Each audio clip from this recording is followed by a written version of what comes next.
Around the edges, so please go wild, go ballistic for the wonderful, the incredible Adam. Get up here, come on, go!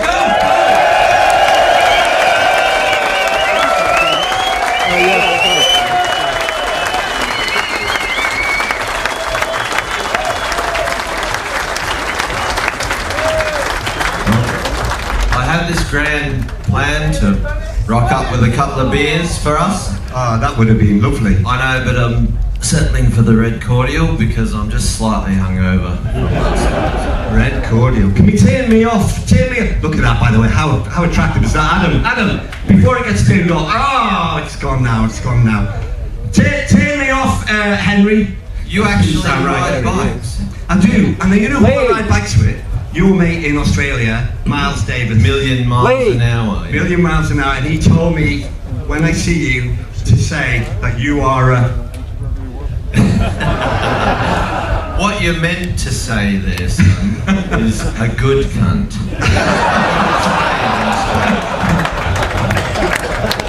Adam, you did your gig the other day here, you filled her all out, you clearly filled her out again, look, it's all overflowing around the edges and everything. Like, how do you want to play this? What do you want to do? Let's just get through it. No, whatever. It's your show, Billy. No, it's not my show. Adam! It's a privilege to be here. Let's just see what happens. Come on. What I'm basically getting at here is, do you want me on stage? Where's the chairs? Do you want me to go? Are we really going to do this on our No, the chairs are no good because this is too low. So, okay. It should be up there. It was a call. Let's hook in. Okay, do you want me to stay on stage or do you want me to fuck off? I'm not going to just sit here and talk shit. You have to help me. Okay, cool. I'm just giving you the options there. You talked shit the other day, to be honest, yesterday, and it went down really well. So, Adam, okay, let me do it a bit with you. It didn't sound right, but you know what I'm talking about. So, Adam, Miles Davis, good mate of yours, done the Safari Rally and all that malarkey. He is the best rider I've ever seen. I swear, this guy, Miles Davis, in fact, Simon and Lisa spoke about him before, just before you got here. They did a big gig with him in Australia. He used to be the marketing director of BMW Australia, but he is the best rider I've ever met in my life until I met Adam. I've done a lot of Ks with Miles. He's one of those wheelie kings on a big GS, on a Rhino, and yeah, he'd be stoked.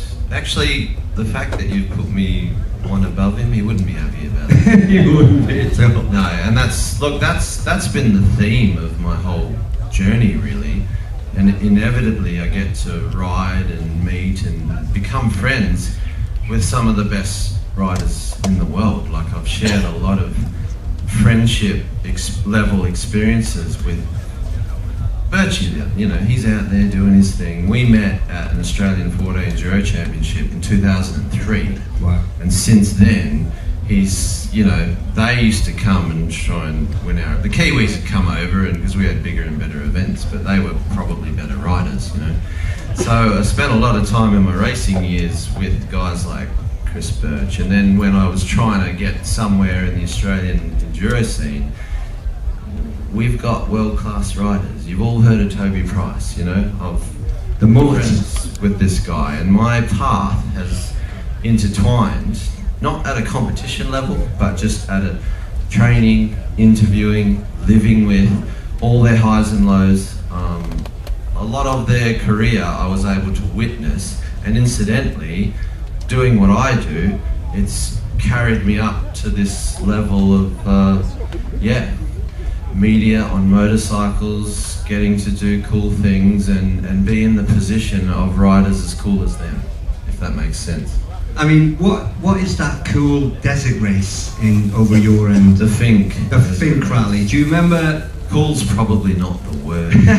Scary event. I mean, Toby's done it, but Miles Davis did it. The Aussies, for those of you who don't know, call the big GS the Rhino.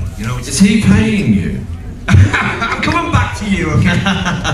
He did the Fink rally. You were probably there. He did the Fink race. He did it on a GS 12. It was a 1250, I think. Was it 1250? Yeah, one of the Rhinos. And he won. He won that race. He won his class. Yeah. Why did he win his class? because no other idiot would enter a GS, BMW GS. This is a desert race. Do you remember them whoops that it has? And he was coming flying down that road on them whoops on that massive bike. And when I've seen some videos of you being a better rider than Miles, I think, God, if Miles Davis is good, how amazing is Adam? Over to you, Adam. Again, I can only put it back to the exposure I've had with some of the best riders in the world, and at a competition level, you know, in Australia, in the national end of the spectrum, I was mid-pack nobody, but you're a mid-pack nobody in Australia when you've got, you know, Matty Phillips, Stefan Merriman, Toby Price, and this list of riders that have dominated. Look at the Supercross, look at the motocross. Like, we have an environment that engineers good riders, and we've got the room to move and the access to all the products and all the cool stuff, and when you find that that's what you love and you inevitably work out how to make a career out of it, you just keep it. It's not about, I got to a position where I can do all this and not even have to roll up to a start line. You know, I can have all the sponsorship, all the perks, all the, dare I say, celebrity, without even having to win a race. And it's just a career path that you sort of stumble into, and if you're willing to put the work in, these are the sort of positions you find yourself in, and I can really relate to these guys. And so that is a really good key point to come in on, because lots of us, you know, we were talking to Kinga yesterday. You know Kinga when she lived in North. I mean, I know you know her and that. And I just met her yesterday. Everybody knows each other and says they know each other on social media. I actually met her here when I snuck in to sit down to watch Birchie's chat. And she was sitting behind me, and it's like, Kinga, gave her a hug. Hi, we are who we are, and cool, now we've met. So I don't actually know. But I don't know if you noticed yesterday, but there was a certain vibe between me and her, and I really think she was hitting on me. Sort of the similar hair. It must be. But listen, joking apart, what I'm getting at is Kinga, the likes of them. One of the things that the audience often want to know is, oh, how did you get to that? How do you go from doing something that you just like we all do, we love a bit of adventure riding, maybe a bit of enduro, maybe we compete in national enduro even, but then all of a sudden you rise, I don't want to blow smoke up your backside here, but you rise to a position that you're in now. You're sort of like known throughout the world. Like, here you are, you're flying in for a 3-day event in England. I mean, what is the magic that goes from there to here?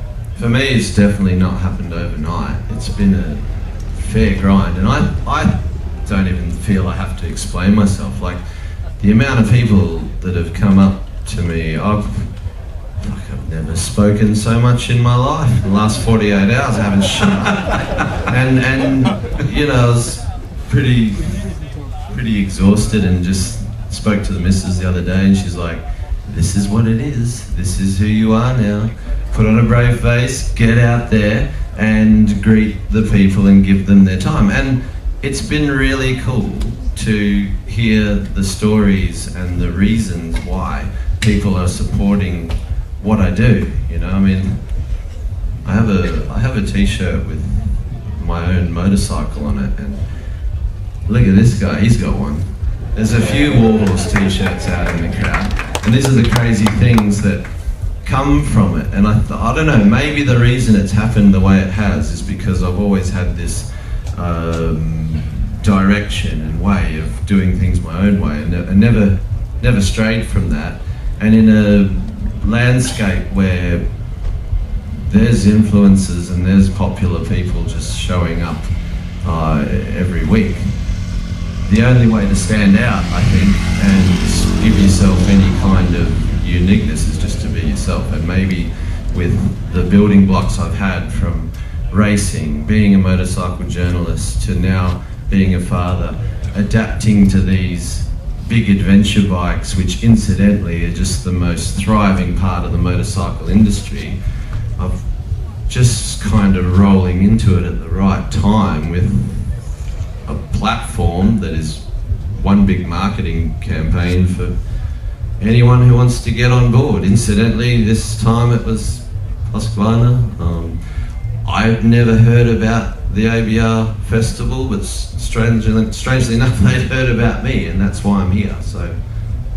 But there must have been, I get that, and that's a lovely way of looking at it, the way it's just evolved, if you like. But there must have been some bridges, if you like, that you crossed. One minute you're competing, you know, you're sort of middle pack, as you called it. Then next minute you're working with Toby Price, you're working with Chris Birch, you're rubbing shoulders with the top guys as a JNO, you know. But then there was some bridges. There's loads of JNOs. MCN are here today, and there's half a dozen JNOs here today, but they're not doing what you've done. They're not with the YouTube channel and you know, all of that stuff, all of that great stuff that you've got, that media hype that you've developed.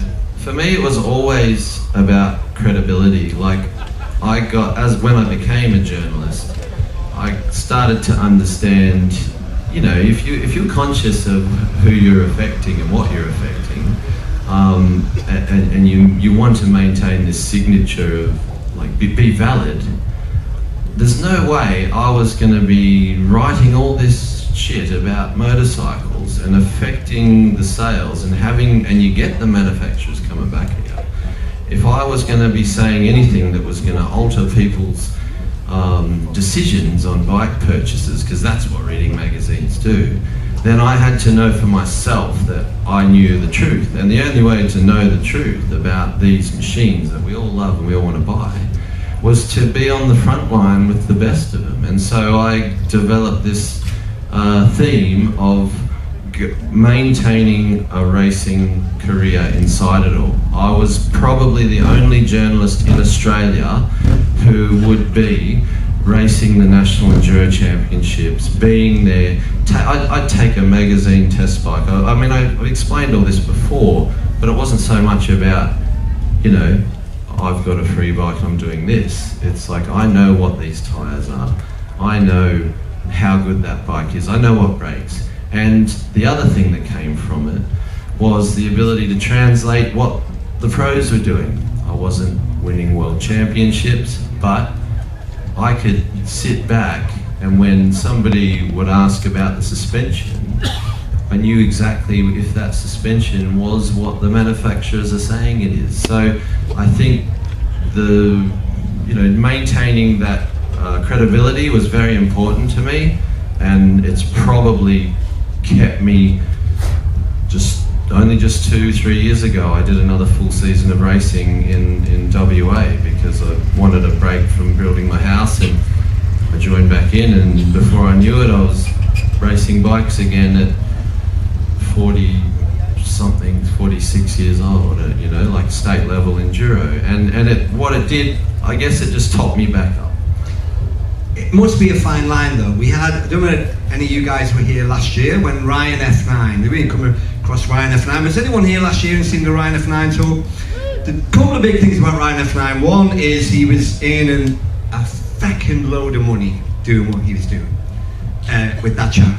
Yeah. And the second thing that everyone was interested in was that he would really absolutely call a spade a spade. He would say, I took this bike out, they didn't lend me it, I just went out and bought it, or I got hold of one and I rode it and it's shit. And he would say that. And people, to the extent that people wouldn't give him stuff, you know, because they knew he would literally slag it if it needed slagging. He wasn't brutal, he wasn't like being an absolute twat, but he did sort of say, look, if I don't like this, you know, and like, you know, I'm compared to you guys, I'm a little low-level player, but I get given stuff, you know. And if BMW lend me a GS 1250 to go across Australia, which I've just done, I'm not going to slag her off. But the good thing is that you know that the BMW 1250 is fucking ace anyway, so you don't have to. But you, in your position, you have to follow. You have to. Well, am I wrong? You're sort of treading a fine line for when your brand can say so much. Yeah, I'd like to think that the algorithm will elevate me to this Ryan F9, and there's a lot of, another zero on the end of the Google revenue would be nice, but it's not there yet.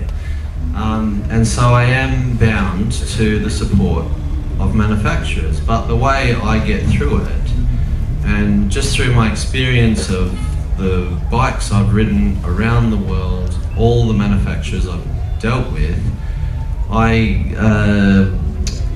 tiptoe through that scenario that you're talking about by only aligning with the brands I believe in.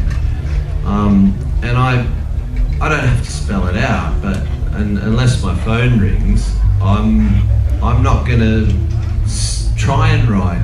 I see a lot of comments on my channel, I wish you'd test this, I wish you'd test... Half of it is I don't care enough about the bike or the brand, or really, you know, let's give them a few years, see what happens. But like you said, you align yourself with bikes that you know are going to get the job done. And for me, some of these projects are pretty big, and the support only goes so far, to the point where if this bike shits itself halfway through, it's not going to look good for the manufacturer if I make a story about it shitting itself. And I'm not going to bank the content I need to put in the channel. So I feel in just my approach to going, rightio, I know these guys build a bike, I know the bike, I know how to make the bike get me from here to here. I'll put the proposal in front of them. And for the last decade, longer, nobody's really said no. They're just cool. Like, yep, go. That's cool. Yeah. I mean, it's a great example would be like someone who I work with. So I work with Charlie Borman, and of course you all remember with Long Way Round when Charlie's big focus was KTM. It was KTM. We're going to go around the world on these KTMs. Going to call it Long Way Round, and you know, in the middle of it all, or not even in the middle, in the beginning of it all, KTM changed their minds and said, actually, we don't think you're going to make it, and we don't really want our bike going out there and doing this great round the world thing with you and McGregor, an A-lister, and the bike failing. And if you remember, the famous piece there was a big poster on the wall with Charlie's favourite KTM, I think it was 690 at the time. He ripped her off the wall and threw it on the ground, like, you know. And they went with BMW. BMW stepped in and said, and by the way, it wasn't BMW headquarters in Germany who stepped in, it was BMW UK stepped in and said, we'll have a piece of that. Gave them the bikes and went off. And a lot of people would say, oh, but KTM must have been pissed off with that because BMW went off and did it. But actually, the sales of KTM rocketed. The sales of BMW rocketed, because what that did, it did for the adventure marketplace. It opened doors for the whole adventure marketplace. You look around you then, and look around you now, we got Multistrada, you got Ducati Desert, Ducati Desert X, Ducati Desert X Rally, you got brands who were in that adventure market space, which has never stopped bubbling, I would argue, probably since around Long Way Round. KTM, look, you've only got to look around you, KTM are a massive world leader, so it didn't really do them any harm at all. They just pulled out there, and it all worked out well in the end anyway. Would you agree with that, or what do you think? Yeah, absolutely. It definitely created a theme of, dare I say, GSs with metal boxes attached to them worldwide, and the manufacturers just rubbing their hands, the accessories, you know. And, you know, I think that's the power of influence right there on a global scale, because I think from a, you know, a real sort of off-road adventure level, the GS bikes or riders, one of the two, they get a bit of stick where, you know, the underdogs would like, everyone's picking on them if they can because they're the biggest, they're everywhere. Incidentally, I really like the GS, the Rhino, the 1250. Haven't ridden the new one, but they're kind of same. But now's probably the time to bring it up. You're watching my videos. I'm trying to impart some. It's my channel. It's my version of adventure, and I'm trying to impart some of what I do, what I think adventure is. And it, you know, I think it upsets people when you trying to tell them that's really not the way to go about it if you'd actually like to explore what these bikes are capable of. And so it's building, and I'm looking around. I did a whole lap of the festival with Alan, and it was cool to see there's thousands of camper vans in here, which is great. I'm not knocking it. I'm in a hotel, right? But which if I ever come back, there's no way I'm doing that again. I'm in there, but I didn't know what I was coming to, and I thought I need an escape, a hideout. Yeah. But doing a lap of the festival, it was really cool to see so many people out there, and little groups of them, like a huddle, a circle of tents, T7, 890, Africa Twin, sunburnt, hungover dudes, just living out of what they brought here, and they're 3 days in, and there's nowhere else in the world they'd rather be, and that's my version of adventure. Yeah, and I've tried to.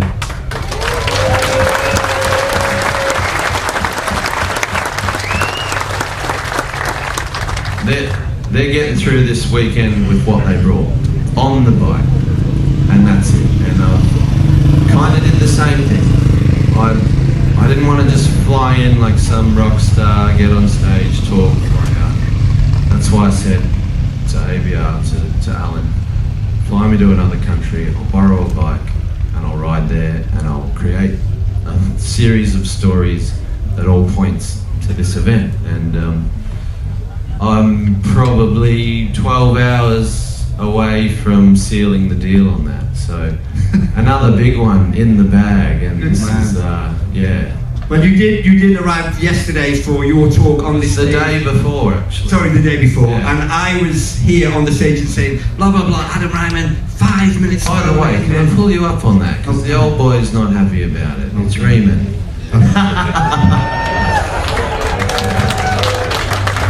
And I really didn't know where he was, and I'm on stage and you're all here. It was a big crowd, wasn't there? And then all of a sudden I hear the noise of a bike, and he literally, like a god,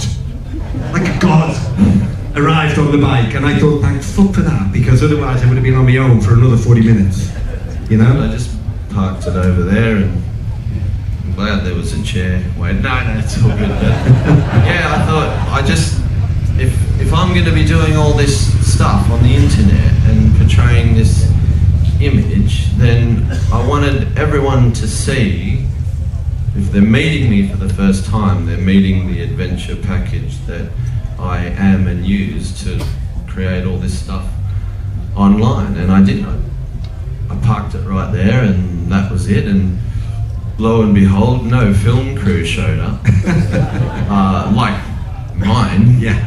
And yeah, I think that's me going forward. If I have to fake my way through this digital landscape to, you know, make the channel succeed, then I'm out. I'll just switch it off and go be a diesel fitter again or something. But if I can continue this success by I can grow the channel just by being me and you know, giving you my honest version of what I think motorcycle adventure is, motorcycling, just traveling the world, probably starting to sprinkle some life stuff in there now, then yeah, I'll keep doing it. You know what, one of the things I think is really cool is the fact that you're hungover. That's nice though, that's credibility, and it's his fault. I've got a beer there. We talked about this last Is that his beer? Bring the beer, bring the beer. We gotta come good on this. Get up on stage, I'm not coming down there. Come round here. Oh, no, I wouldn't do that. A couple of Irish lads with the WARHORSE shirts. Cheers, brother.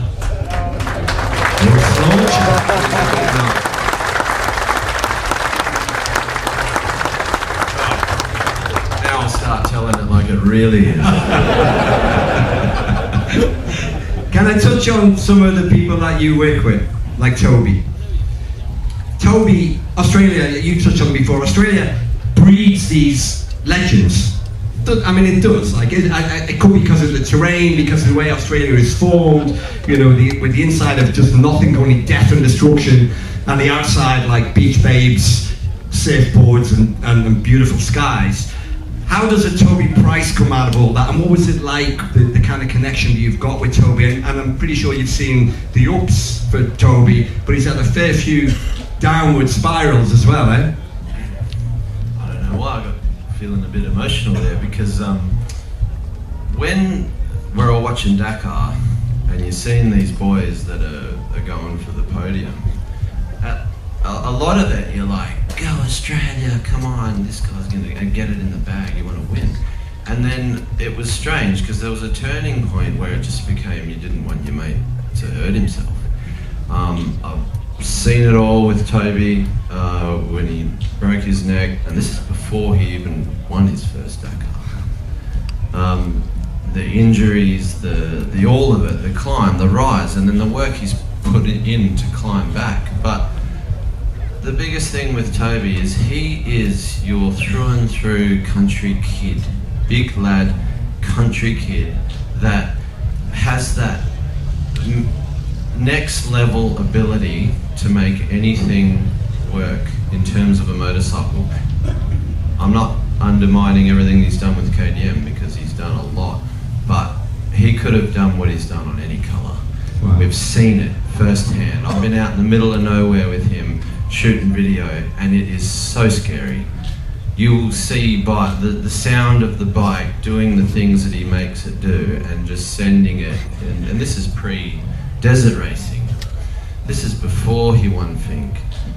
That Fink desert race that we're talking about, that engineered him to just beat the world at Dakar. He was always going to win that race, and with his mindset and the way he was so passionate about racing, he just needed to get to a race, see how fast everyone was going, and he'd just ride faster.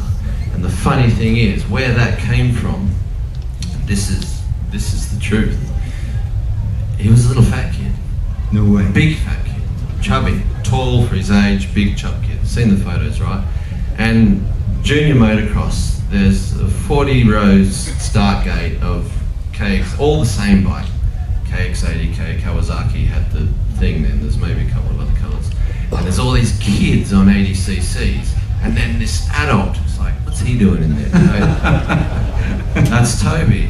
And so he really wanted to be in there, getting to the front. The goal was to win, the goal was to get on the podium. But for the life of him, when the gate dropped, 39 kids would just go, wham, and Toby's bike would bog down and take a bit to get going, right? So he learned, like out of a kind of necessity, to just not shut off. Wow. So the only way he was going to get around these kids was just to wait and all shut off, leave it on, and go around it. And that engineered his corner speed from day one. Wow. And he just started winning races. As he grew and got onto 125s and bigger bikes, he started to fit the bikes, and then his ability was so superhuman compared to the next fast top guy. It was just inevitable that wherever he was going, he had a lot of injuries in Supercross. It was a Supercross, motocross career. And the best thing that happened was he got out of that, because he wasn't team savvy. He was sort of like, oh yeah, you just take old mate's practice bike, we'll put all the best parts in here. And he's just too polite, quiet kid, was always getting the sort of, short straw with the teams, right? And he just, all heart, broken femur, all heart, another snapped femur, 2 broken wrists, just injury after injury after injury, and then came into off-road. And it was just like this family atmosphere, and he just pulled like second overall his first event. It's like, oh, this is what I have to do. Outright winner, went to the Fink Desert race, won at first go.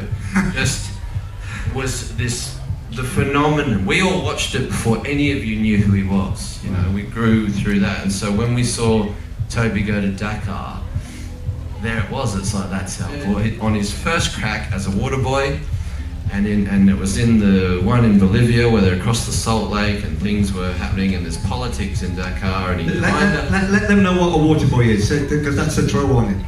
Water boy is when you get a gig on a team and you just have to be in the event, riding, going through the motions, clocking your stages and being in the fight, but at any point if one of the factory riders, their bike shits itself, it's his duty to pull up and give them the rear wheel, give them the fuel pump, give them the whatever it is, and that's factory orders, right? And you could be winning.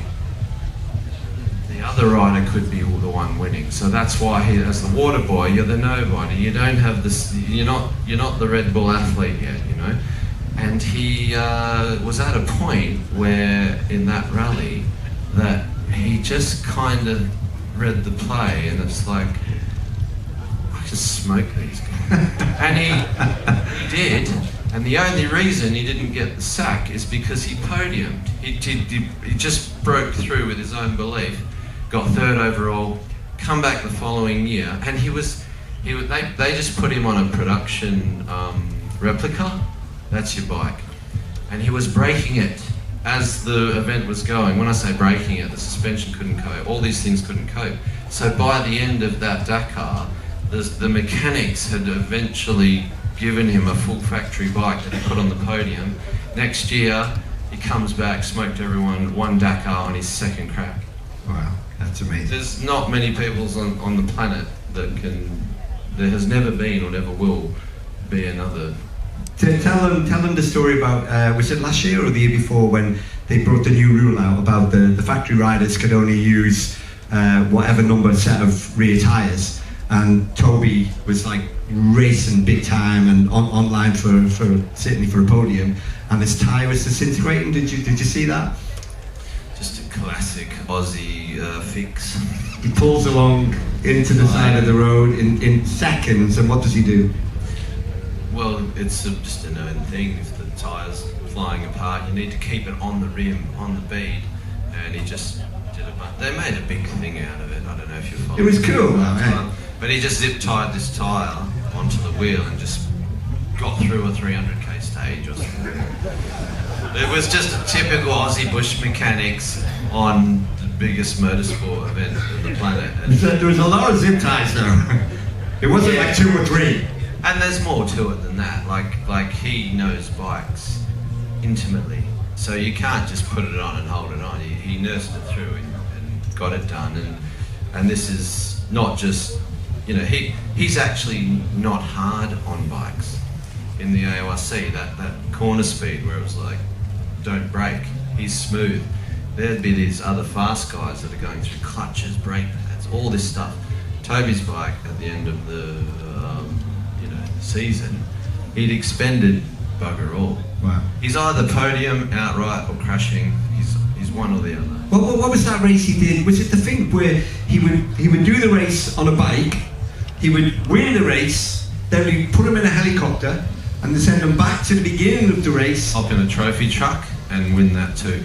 I mean, that is true. It was the other way around. The other way around. He'd do the morning with the trophy trucks, and geez, did he step on some toes in that? Is that right? Go ahead. Yeah, they didn't want to get beaten by a dirt bike. But he brought a whole new level of racing to their game, because he was just racing this truck with dirt bike lines, and I don't think they'd understand the amount of pre-running you have to do at Fink to safely survive that race on a motorcycle. Because they're hitting these blind dunes that are whooped out at 140, 150 kilometres an hour, and they'd have to know it that well that they'd taper to the left to even land on the track on the other side, because they would sail, you know, from here to the next tent over there and land in whoops. So, Tell me this, sorry, we'll have to move away from Australia soon, but who is the next big name? So Toby's been up there for a long time, you know, who's the big Dakar rider coming out of Australia now? Well, Chucky, another friend of mine, he's a younger generation guy, come up through the ranks. Bit of a rough road lately, he's shown all the pace and was winning stages picked up by Gas. So he's the next Aussie hopeful, but the playing field, the game's changed. Yeah. These boys now are just full-blown sprint. It's like the fastest motocross and supercross riders in the world have worked out how to ride rally, and the level is just getting out of control. Yeah. So Chucky, by the way, is also another the head of hair on him. Same as Toby, isn't it? What is it with the mullet? The Australian mullet thing. I mean, Chucky has got exactly the same mullet, really. Yeah, it's interesting, the characters, you know, I think that's a big part of it. Social media is probably doing a lot for that. That's the difficult thing about these guys racing now. They're not just out there focused on the race, they're focused on, also on, you know, getting on the gram mid-race at the tents afterwards and getting all their shots up for the sponsors. It's a whole different landscape for these athletes now. It's not you go back to the Dakar Rally as it was, you know, back in the days of Hubert Auriel. Do you remember Hubert Auriel? Massive French Dakar legend. I mean, real legend. But they were racing it on these things. Yeah, on the big Al bikes, you know, and they were big, heavy bikes, you know. Even KTM, there was a time they were doing Dakar on KTM 950. Like, I mean, that's a massive bike to be going through dunes. But now, it's like what you say, it's not like the old Dakar anymore. It's not like that kind of slow pace in terms of reading road books and all that. Now it's just like a motocross gone wild. Like, it's like supercross across the country. No, it really is the level and the speed and like everything, whether it's freestyle, whether it's this. But it's all coming back to the motorcycle industry and what's available and the bikes that you have access to now. Like, even these things that we're riding, and you can pretty much get one, ride it halfway around the world if you've set it up right and you know how to look after it, and it'll do it. You're not having these old school cheap oils. The chain quality, chains aren't snapping as easy. Like, this is stuff back in the day that you're dependent on the level of technology from back then. Yeah. So I think now, if you're just joining into off-road and adventure, you've got access to a lot of technology, and I've got a good idea of the spectrum of that, from the old WARHORSE to now Norden GS. Yeah. And tell me this, going back to more focus on you a bit more, what is it about your videos that makes these people, these are UK, Irish, Scottish, Welsh people, like, you know, a fair whack away from Australia, what is it about your videos that you think catches their eye? You go on YouTube now, there's loads of people doing YouTube, loads of people doing their own little special videos. What is the magic button that's working for you? Asking the wrong person. Why don't you? Don't talk shit. Tell the truth. I have a quote here said, you don't talk shit. I don't know whether he's having a go at me there. But that's a good answer, right? Thanks. It's good. No, I think you're actually putting yourself out there more with the truth than you are just faking it, because you're even more exposed, you know. You can hide behind these different, you know, you're only giving away versions of what is going to make the manufacturers happy. I'm thankful my platform and what I'm doing has risen to a level where they are just believing in me as well. The manufacturers are. They're like, they don't see anything. Once it goes live on YouTube, they just cop it. There's no proofing. There's no what's he gonna say. There's none of that. And these are the relationships I've forged through being honest and truthful, and those attract the right situations with the right bikes. And just on that, it's one of the best things about this whole experience here is, like, I've given out a lot of information, right?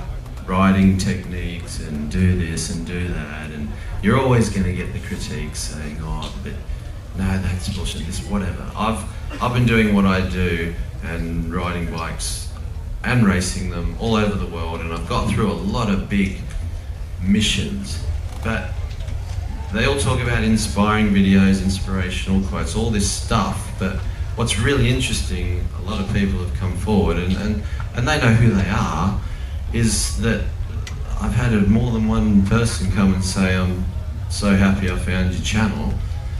It's pulled me out of a pretty big hole, you know, and there's some hard dudes that are there, and I'm like, that's really cool to hear, you know, and it's another level of incentive for me to just keep going on the track that I'm on, you know, and I give bits away of what's going on in my world, but I think it's just enough to allow people to, you know, compare their own situations over and above motorcycling, because it's more than that.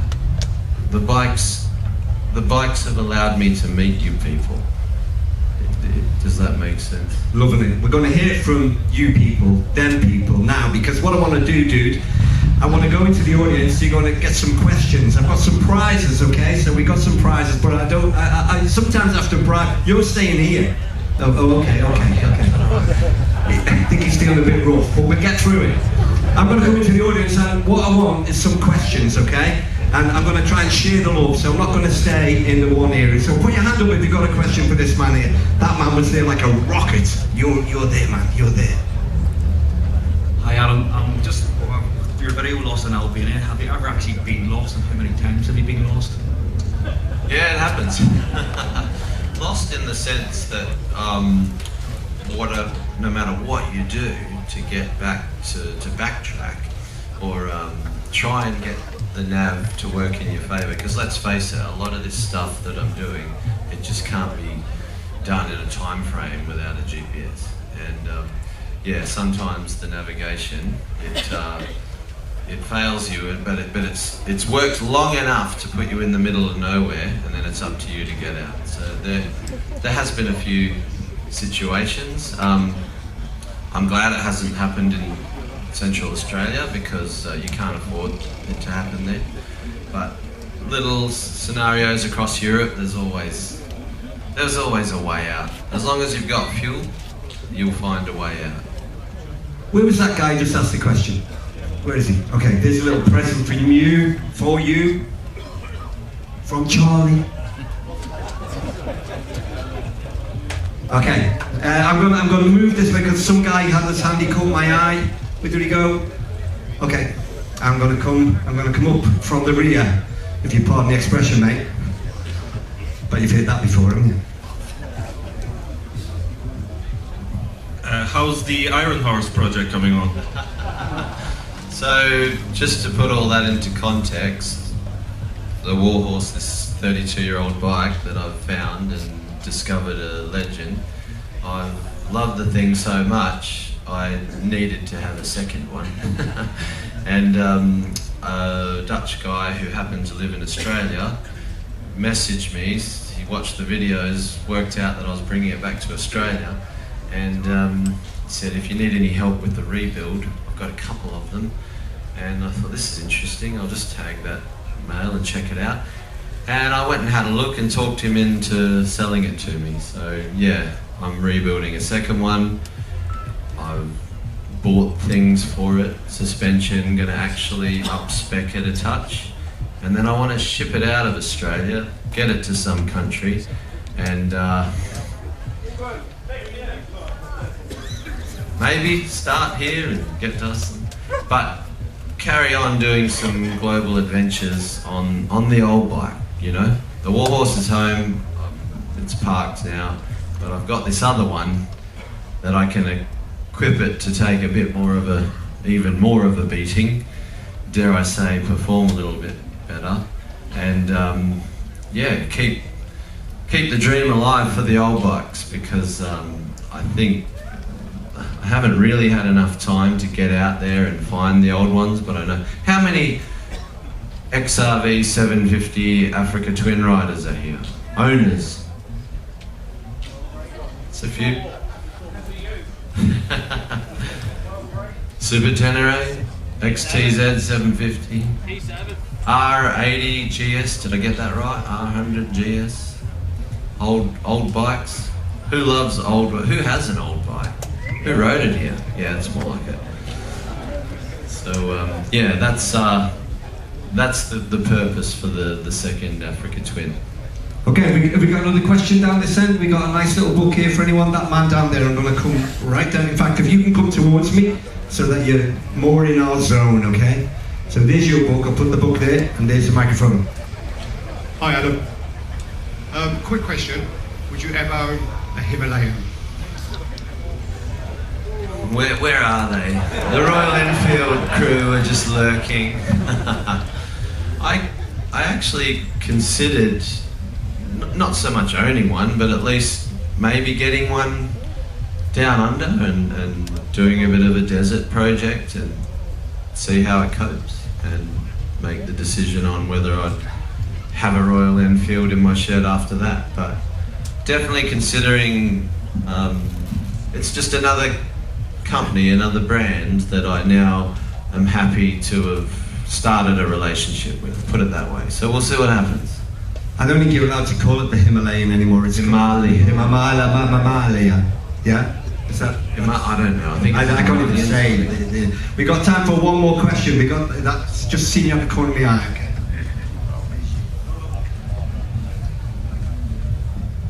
Hi Adam, you've done a really wide range of projects over time, some in a racing environment, some not, often in wild places. What's been your most awe-inspiring project for yourself, where perhaps you learned the most about yourself in this journey?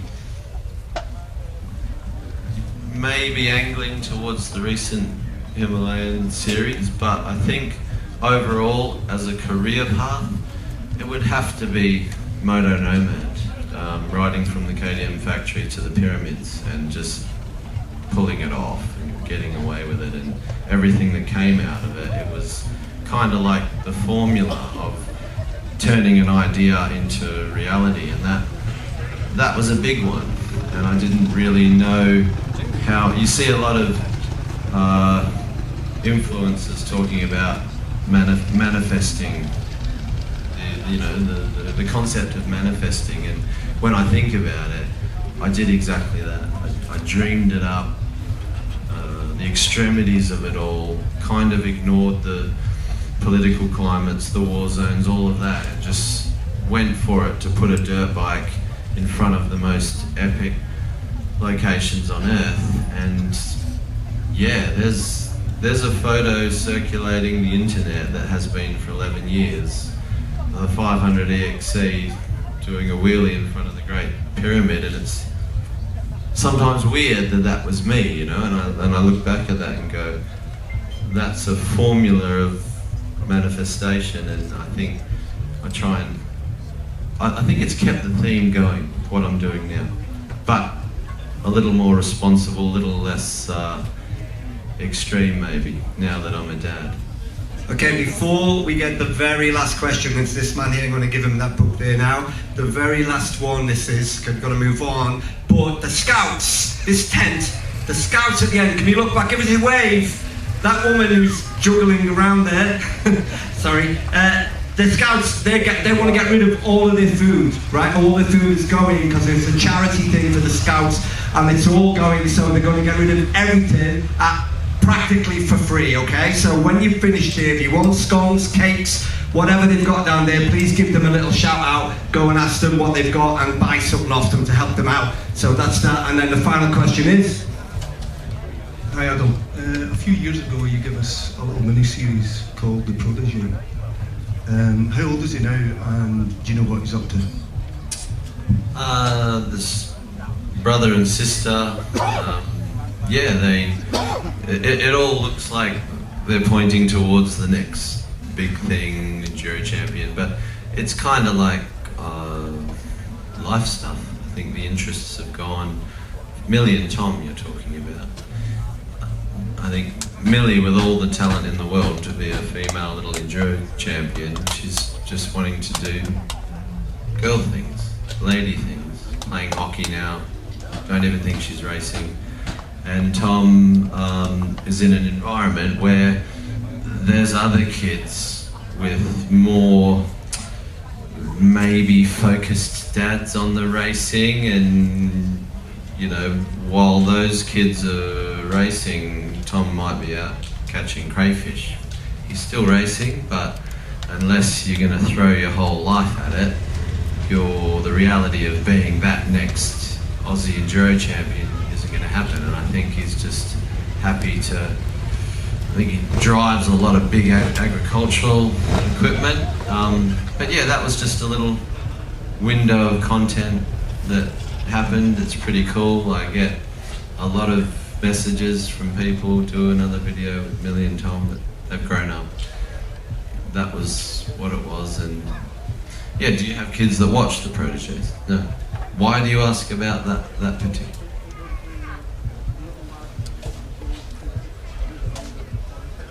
Yeah. Jumped the fence, cartwheeled over the log, all of that. Yeah, these are just stories that come out, which are just fabricated things, but real life possible scenarios where the neighbour's kid wants to come and ride the track. And yeah, that was an interesting video. Guys, we've come to the end of our session now, and I think it's probably appropriate we would literally get the last word from you. This is a big UK, Ireland, Scottish, Welsh sort of fan base here, and a load of people come across from Europe, and some of them have literally come across possibly because you were on stage. So what's the last word before we say goodbye to you? Thank you, I guess, is all I can really say, because the little bit of support and the direct interaction over the last 3 days has been, I've got to say, it's been slightly overwhelming, but it's the product of what I'm doing now, being, I really don't like to use the word, but being this influencer online, it's wild to see what it's turning into, and having so many positive comments from people, and the effect. And if I can you know, make your motorcycling experience a bit better, more enjoyable, more educated by doing what I do, then there's a lot of satisfaction for me out of that I'm doing a good thing. Ladies and gentlemen, Adam Riemann.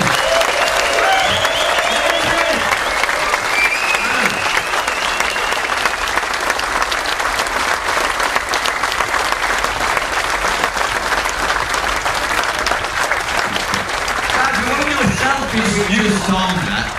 I'm gonna do that friggin' influencer thing.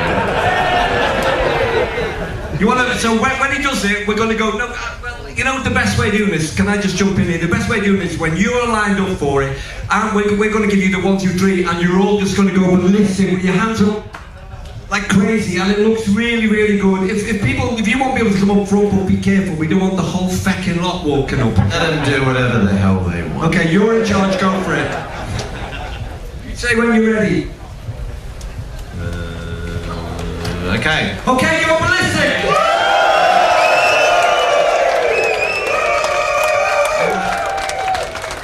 What I am gonna say is 3, 2, 1, WARHORSE. Okay? 3, 2, 1. WARHORSE! I think that's a wrap.